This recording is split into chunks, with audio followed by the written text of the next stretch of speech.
दोस्तों, मानव इतिहास की सबसे बड़े पहेली ये है कि क्या हम ब्रह्मांड में अकेले हैं? क्या पृथ्वी के अलावा कहीं और जीवन मौजूद है?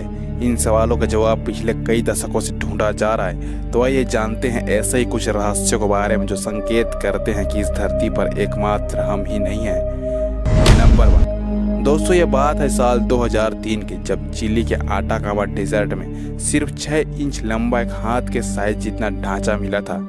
ये ढांचा आटाकामा डेजर्ट की एक वीरान बस्ती में सफ़ेद कपड़े में लिपटा हुआ मिला था, क्योंकि ये सिर्फ 6 इंच का था और इसकी शक्ल इंसानों से काफ़ी हटकर थी, जिसकी वजह से ये समझा जाने लगा कि ये ढांचा किसी ऐसे एलियन का है जो अर्थ पर आकर वापस नहीं लौट पाया। जब वैज्ञानिकों द्वारा इस ढांचे पर रिसर्च किया गया तब ये पता चला कि ये ढांचा किसी 5 से 6 साल के इंसान का है, लेकिन इसकी छोटी सी साइज देखकर इस बात पर यकीन करना मुश्किल था कि आखिर कोई इंसान इतना छोटा कैसे हो सकता है। कई सालों तक तो इसे एलियन ही समझा जाने लगा, लेकिन जब 2013 में डॉक्टर की एक टीम ने इसके डीएनए और हड्डियों की जांच की तो पता चला कि ये ढांचा किसी ऐसे इंसान का है जो शायद पैदा होने से पहले ही मर गया था, लेकिन इसकी उम्र 6 साल की इंसान जितनी कैसे हो गई, ये आज भी एक रहस्य है।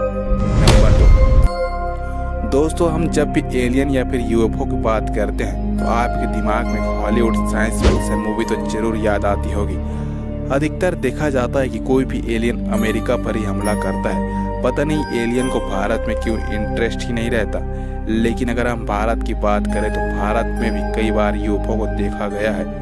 हम बात कर रहे हैं लखनऊ के बारे में, जहां 23 जुलाई 2014 को अमित त्रिपाठी नाम के एक व्यक्ति ने सनसेट होते हुए आकाश की फोटो ले रहे थे कि अचानक से उन्हें सन के बगल में एक अजीब सा ऑब्जेक्ट दिखाई देने लगा जो तेजी से इधर से उधर जा रहा था।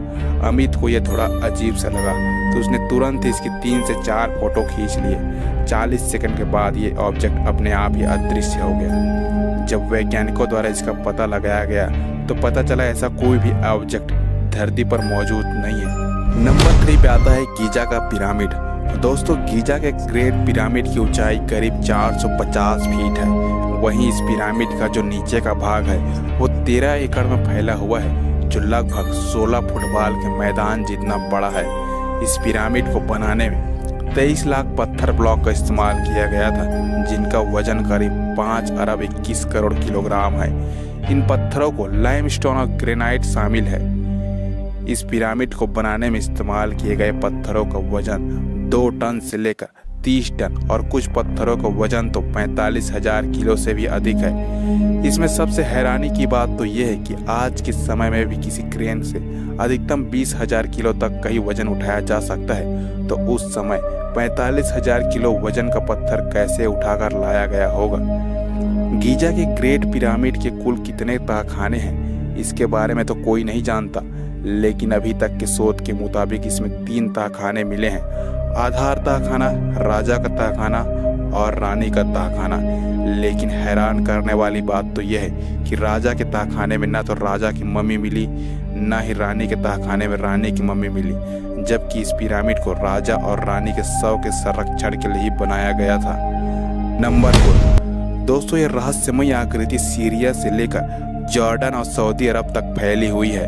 वैज्ञानिकों के मुताबिक इन आकृतियों को 8,500 साल पहले बनाया गया होगा। हालांकि यह सिर्फ एक अनुमान है। इन्हें सबसे पहले साल 1927 में देखा गया था, जब ब्रिटेन के रॉयल एयरफोर्स का विमान इस इलाके से गुजर रहा था।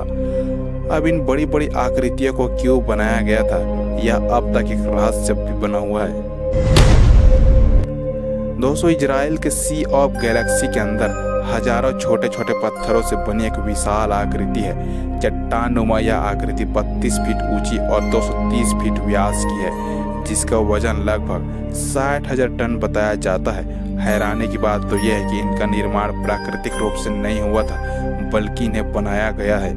माना जाता है कि यह आकृति 4000 साल पुरानी हो सकती है, लेकिन यह सिद्ध करने के लिए कोई पुख्ता सबूत नहीं है। पानी के अंदर इन आकृतियों को क्यों बनाया गया था, इसका जवाब किसी के पास नहीं है।